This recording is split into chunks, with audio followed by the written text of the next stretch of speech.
Hey guys, Harrison back at it once again for a brand new video for you, and welcome to another episode of Dre Talks, the show where I talk about things that aren't necessarily sporting related with games I don't normally play. Hope you enjoyed the Forza Motorsport 5 in the background. I'm so excited for number 6 in September, you guys have no idea.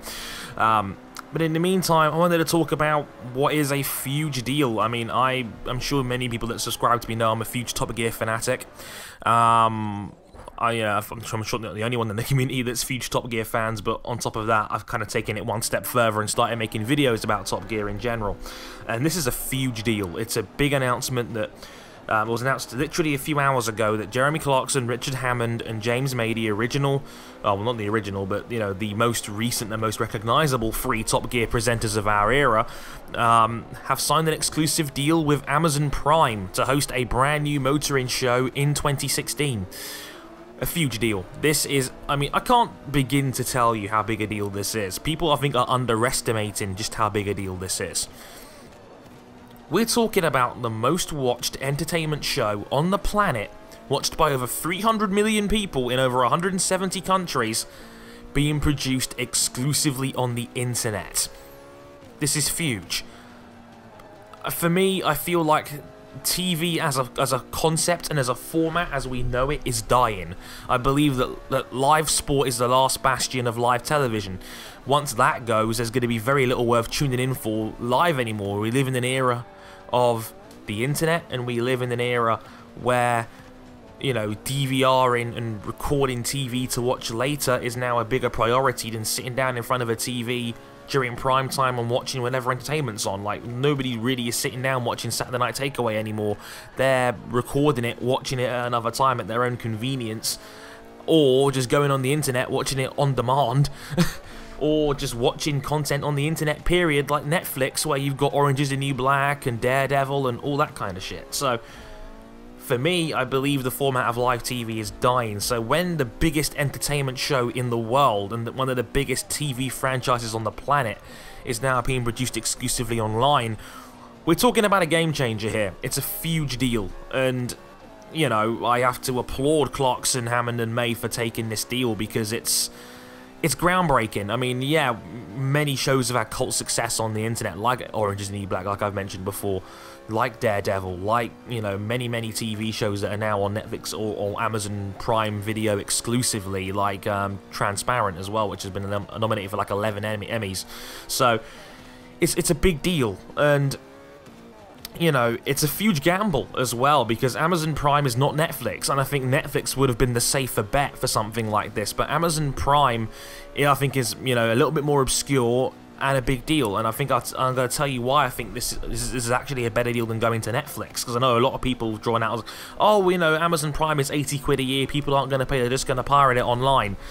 That's not really a valid argument, because everything gets pirated online, you know, from games to TV shows. Look at Game of Thrones. Game of Thrones Season 5 was leaked online on the internet. Like, the first 5 episodes were leaked like a week before the show was due to start airing live in the first place.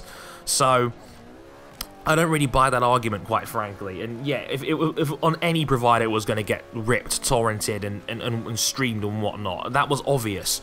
So I'm not really buying that as an argument. But here, for me, is why this is a better deal. Amazon Prime, you're not paying Amazon Prime for the video content. You're paying for Amazon Prime because you're a shopper with them frequently and you save money on delivery costs. There's a reason why places like Shop2Net to buy games from are extremely popular, because you get free one-day delivery with any purchase. That's a huge deal. People like paying money for convenience. It's why Netflix is more popular than Amazon Prime, because you're only paying £6 a month. Far more convenient than paying 80 quid for a year of Amazon Prime, when you realise that a year of Netflix pretty much costs the same thing. You're talking about a matter of pence per month in the long run. It's much more convenient to pay £6 a month as opposed to £80 in one hit. I totally understand that. One new Amazon Prime customer paying for Top Gear is worth the same as 13 Netflix subscriptions, and that's more guaranteed money in Amazon's pockets, because when Amazon Prime, you're committed for a year. Netflix, you can drop and cancel at any time, and so there's no guarantee those 13 new subscribers are going to be there in a year's time. They can cancel at any time and you don't get all that value. So for me, I feel like it's an amazing deal. And you're talking about a show that's got a ridiculous following. A following that had 1 million people sign a petition to try and bring back Jeremy Clarkson after basically committing assault on an assistant producer. Clarkson can get away literally with anything at this point and people will still back him because they don't want their precious Sunday night entertainment to go away like Top Gear. So, you don't think people are going to pay for this?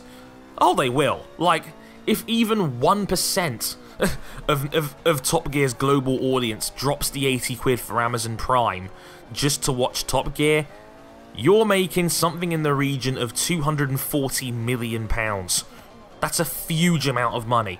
More than what the BBC was making off Top Gear in the first place. They were making about 60 million a year off the franchise. And they don't have to do that anymore now. So for me, I think it's a little bit more high risk by going to Netflix, but I don't think ignoring Netflix was a bad idea.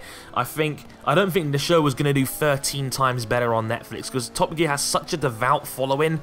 I think people will pay the money and put the money down for it. People are saying that, oh, it's an OTT cost. It's only an OTT cost if you can't afford it.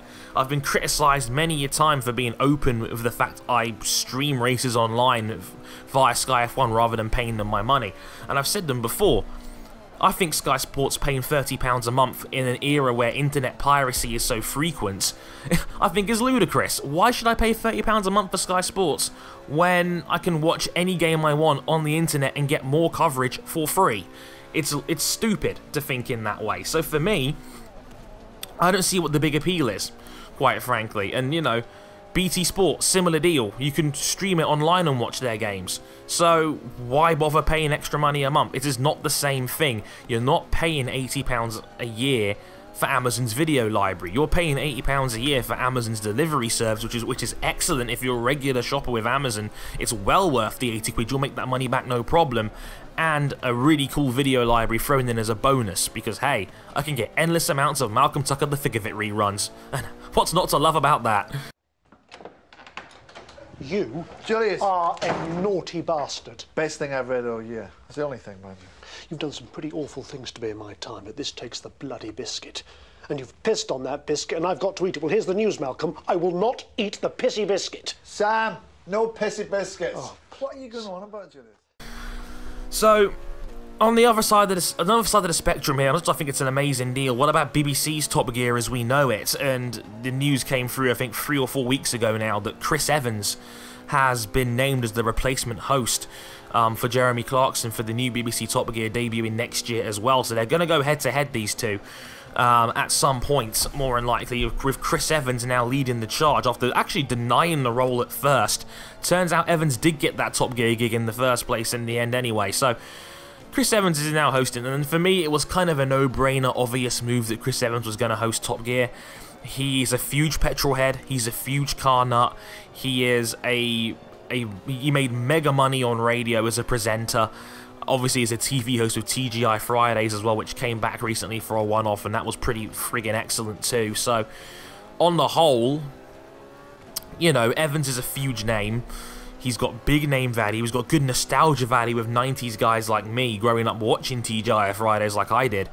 So 80s and 90s kids will relate to him. He's a huge car nut and petrol head, and he's hugely popular. I feel like he's going to be the David Moyes of TV hosts, having to replace, you know, a guy that's now one of the most legendary TV presenters we've ever known in Jeremy Clarkson, and replacing him. I think that's going to be a difficult gig to follow by any stretch of the imagination.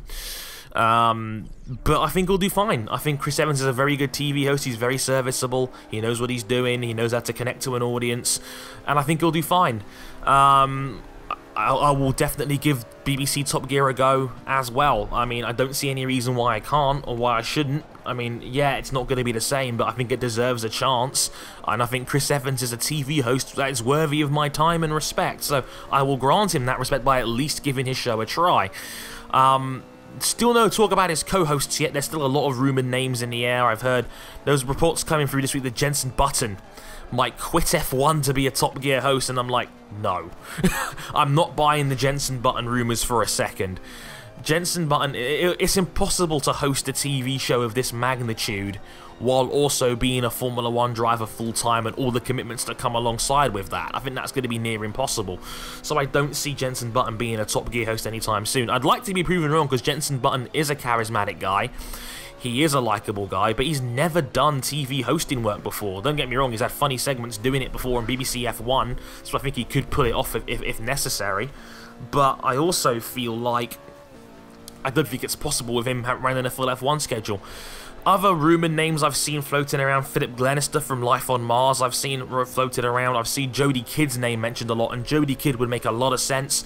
She's more of a gentlewoman racer than anything else, but again, she's likable. She's a huge petrol head.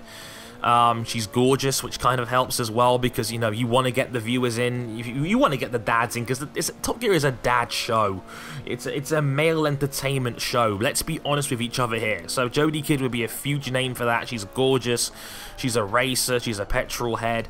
She's raced before. She's done the gumball on many occasions. So, you know, she's hugely liked, hugely popular, and yeah, I think that makes sense. I think that'd be a very cool thing to have Jodie Kidd. I'd have no problem with Jodie Kidd as a host. I think she's great. So I won't have a problem with that. I've seen Chris Barry's name mentioned, the formerly as Arnold Rimmer from Red Dwarf. Again, I wouldn't mind seeing that, because I love Barry. I think he's an amazing actor. Not sure about him as a car host and TV host. I'm not sure that would work, but again, maybe, who knows. Philip Glenister, I've mentioned him twice now from Life on Mars. I mentioned Natalie Pinkham. I've seen her name get rumoured as well. We may know her as the Sky Sports F1 reporter. Sorry, any excuse to use that picture. But Natalie Pinkham always seems game for that kind of thing. She's often the one in the field, like Lee Mackenzie does on the BBC end. But yeah, as the Sky Sports F1 roaming reporter, always experimenting and dabbling in things, I think Pinkham would be a great fit for something like that, given how many foreign segments Top Gear does, and given how many funky experiments they end up doing. Pinkham would be a pretty good fit for that kind of show, as a matter of fact. Again, and she's gorgeous, and she's pretty likable, so, you know, would be a good fit for me. So, yeah, there's a lot of names up in the air. I don't know. Who would you guys like to see as Top Gear hosts on the BBC side of things, and what do you make of the Clarkson deal? And are you excited for Top Gear and Amazon Prime? Would you pay for the service? I'd love to hear your thoughts as always, but for me, this is a huge deal. I wanted to get this out there, being, you know, the F1 community's Top Gear fanatic. I thought I wanted to get this out there and have your guys' take on this as well. I'm very excited for it. But let me know what you guys think. I've been Harrison101. Thank you very much for watching, and normal service will be resumed tomorrow. Until then, thanks for watching. Sayonara.